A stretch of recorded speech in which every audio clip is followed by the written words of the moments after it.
गोपा अष्टमी की व्रत कथा।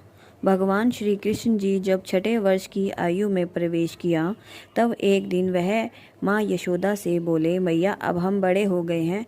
मैया यशोदा बोली, अच्छा लल्ला, अब तुम बड़े हो गए हो तो बताओ अब क्या करें।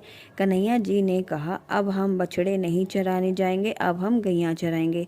मैया ने कहा, ठीक है, बाबा से पूछ लेना। मैया ने इतना कहते ही झट से कन्हैया नंद बाबा से पूछने के लिए चले गए। अब बाबा ने कहा, लल्ला अभी तुम बहुत छोटे हो, अभी तुम बछड़े ही चराओ। कान्हा जी ने कहा, बाबा अब हम बछड़े नहीं चराने जाएंगे, गैया ही चराएंगे। जब कान्हा जी नहीं माने तब बाबा बोले, ठीक है लाला, तुम पंडित जी को बुला लो और वह गौ चरण का मुहूर्त देखकर बता देंगे।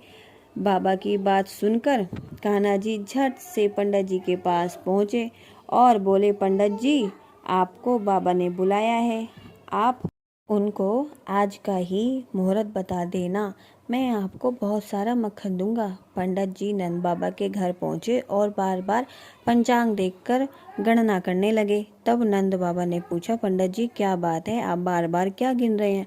पंडित जी बोले, क्या बताएं नंद बाबा जी, केवल आज का ही मुहूर्त निकल रहा है, इसके बाद 1 साल तक कोई भी मुहूर्त नहीं है।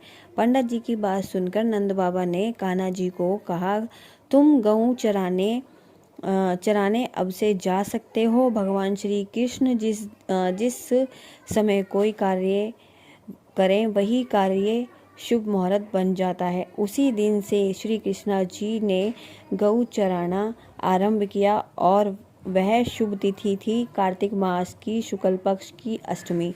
भगवान श्री कृष्णा के गऊ चरण आरंभ करने के कारण यह तिथि गोपा अष्टमी कहलाई। इसीलिए हर साल कार्तिक मास के शुक्ल पक्ष की अष्टमी तिथि को गोपा अष्टमी का पूर्व मनाया जाता है, जिसमें गाय और बछड़े की विधि विधान से पूजा की जाती है। जय श्री कृष्णा, जय श्री राधे।